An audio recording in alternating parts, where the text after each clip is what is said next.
Hello, everyone, and welcome back to the History of Comics. My name is Paulo, and I wanted to talk a little bit about Jack Kirby today.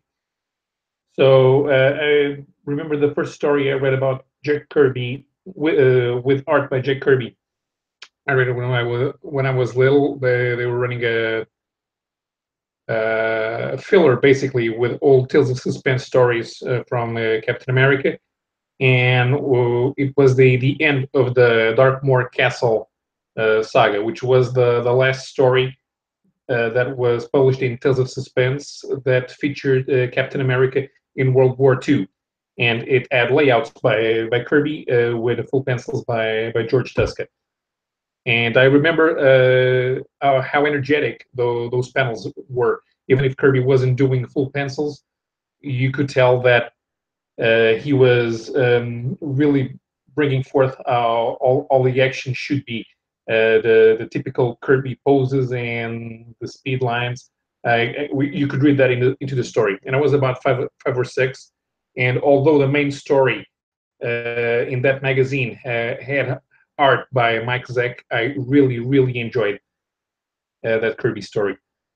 So as I began reading more Jack Kirby stories, I became a fan. I discovered his work on the Eternals, as well as Black Panther, and eventually the Fourth World, who, which I'm going to review one of these days. I have the four omnibus editions. Um, but first, since this is the year that Jack Kirby would have turned 100 years old if he were still alive. There are a lot of other Kirby stories that fall outside the regular scope of Kirby masterworks that most people think of, and especially his work that was done before the new age of superheroes in the 1960s. Before he went to Marvel in 1958, first to work on monster stories and then to create most of the elements that you associate with the Fantastic Four. He had been working on DC. Best known of those stories, of course, are the Challengers of the Unknown.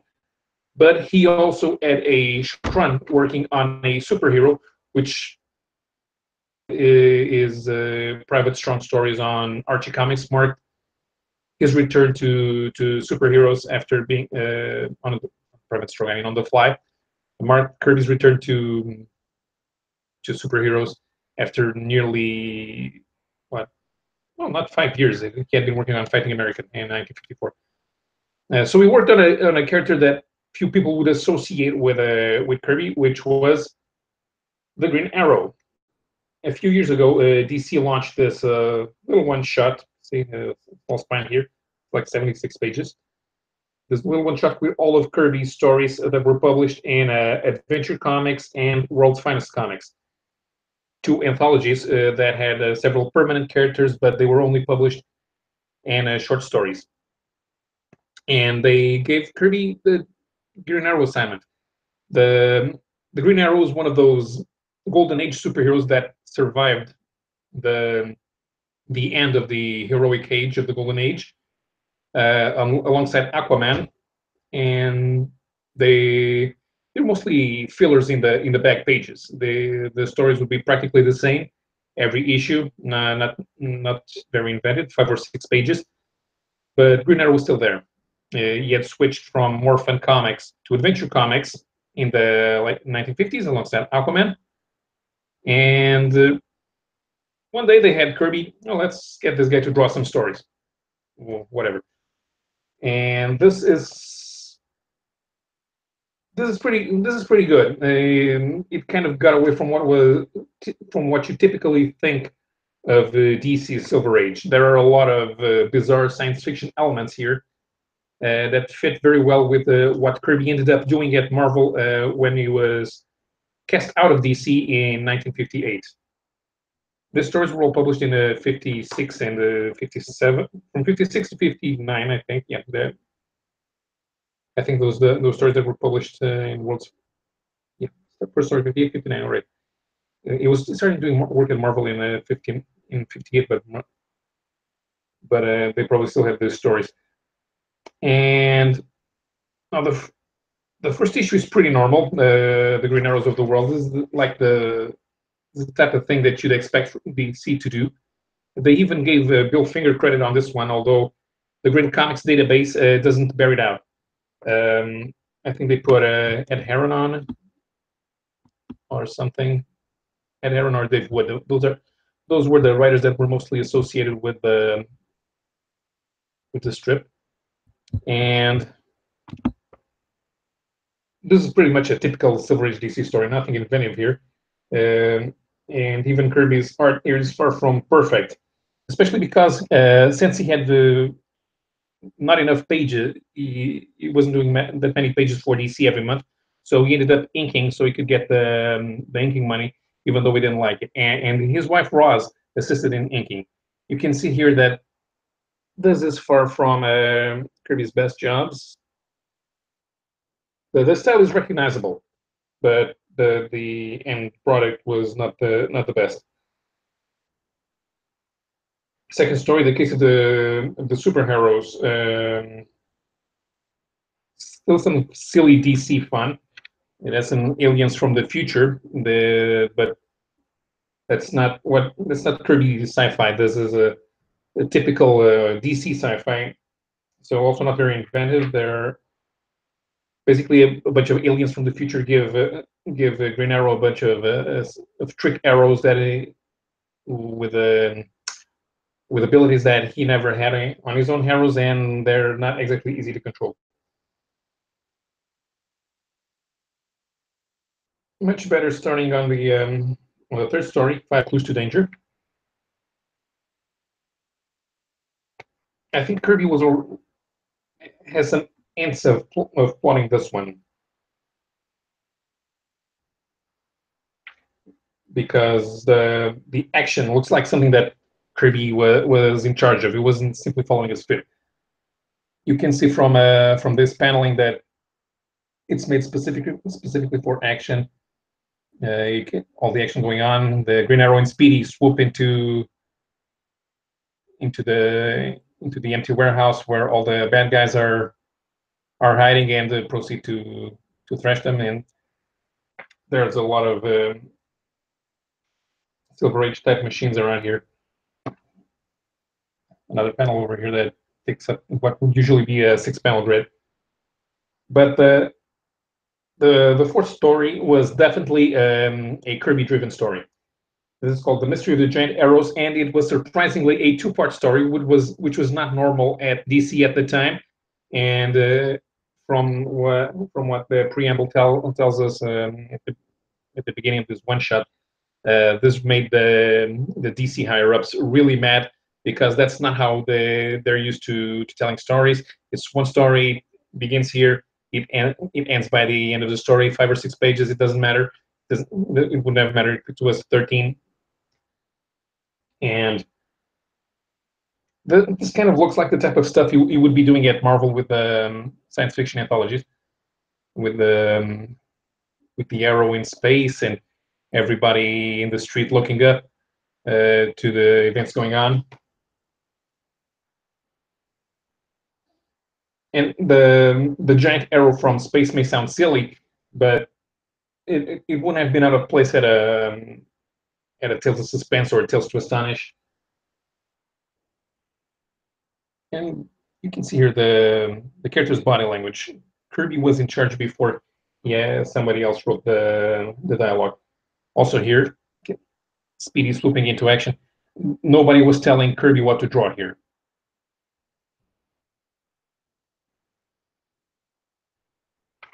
So they go to another dimension. The story ends here and continues here. It doesn't appear to be a continuation of the previous issue, but it's an alien Green Arrow from the other dimension. So it continues right here. They're crossing a dimensional barrier on an arrow, and here they cross the dimensional barrier, and they're on a parallel dimension. The story itself is over in a hurry, but you also see elements that work better if they came out from Kirby's mind than if it was created by a typical DC Silver Age writer.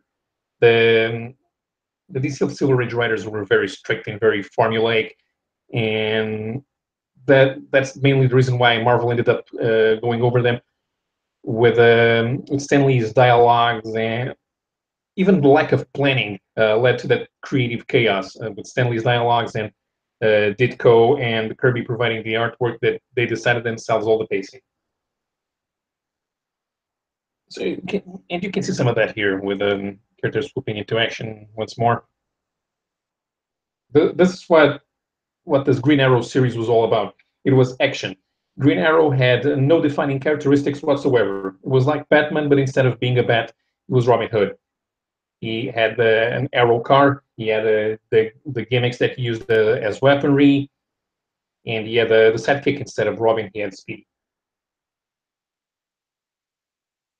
The next issue kind of looks like pre-superhero Marvel sci-fi, the Menace of the Mechanical Octopus. Once more, it looks more like Kirby storytelling around here.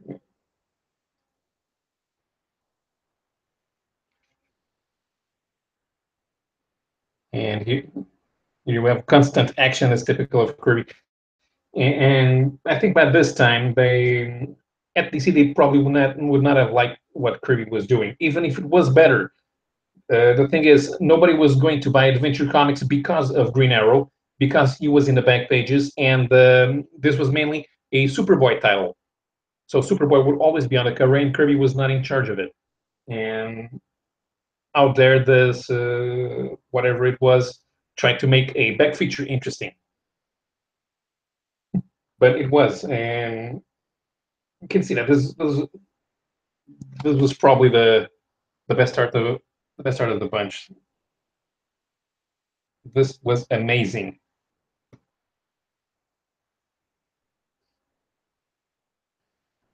During the Green Arrow's last stand, where they find a tribe of Native Americans that lived in seclusion from the rest of the USA, even as far as the 1950s.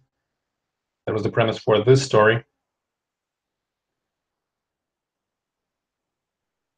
Also, lots of Green Arrow. See, here it is. Kirby playing with a 6-panel grid. Nobody was telling him to draw like this. Instead of the 6 panels, here's the 7 panels, and here he has 5 panels. Nobody was telling Kirby what to draw, and that's what made this very interesting. The War That Never Ended. Probably not a Kirby idea because it features the Japanese that were isolated in islands in the Pacific and did not know that the World War II had ended. And as a former soldier, Kirby would be more interested in telling a tale like that. Also playing around a bit with the 6-panel grid. Not all the panels are the same size.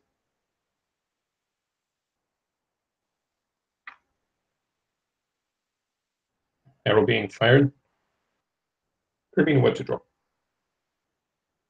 The next one is the DMS Archers. This story reads more like a proper DC story. The panels are more. It's a more regular 6-panel grid. You can see on these 2 pages. The basic story is also the type of gimmick that you'd find in a DC Silver Age story. I think this was published, one of the ones that were published in World's Finest. Let's see. No, yes, it was. The MS Archers was published in World's Finest 98. And the Green Arrow's first case. Now, this one's interesting because the Green Arrow was created as a Golden Age hero in Morphin Comics number 73. And they shared, Aquaman also debuted in that comic, and it shared building with Dr. Midnight, I believe, and the Spectre and Johnny Quick. Green Arrow eventually became the cover feature, occasionally switching with Johnny Quick. But his stories were not very different from what you find in a regular superhero who only had gimmick arrows. And what you saw for the first 16 stories, you did not know where Green Arrow came from. it was always Green Arrow and Speedy, and they were going after some sort of crooks or not all of the characters they fought were super villains. Many were bank robbers, and it was only 16 issues later that that he finally had an origin story. And Oliver Queen was an archaeologist. They tried revisiting a new story a couple of years before, and the Kirby stories, but this one, which was published in Adventure Comics number 256, that sets the standard origin of Green Arrow, with Oliver Queen being stranded on a desert island, learning how to use a bow and arrow, coming up with the ideas for his costume and for all the trick arrows. Here he is creating all the several trick arrows with ropes and nets. And here, fashioning a makeshift costume for himself.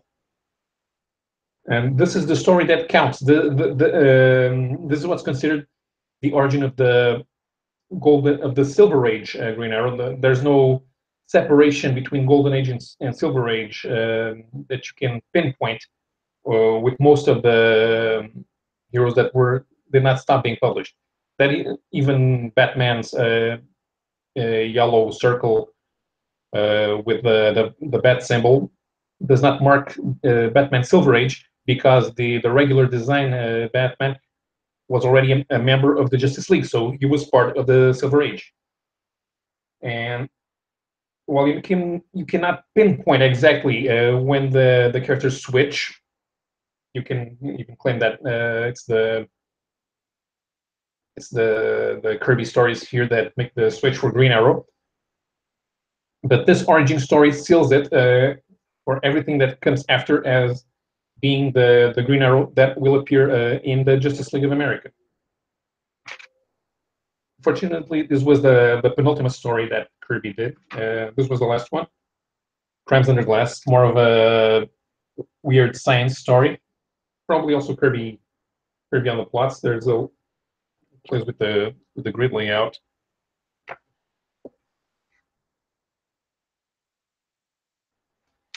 Also here.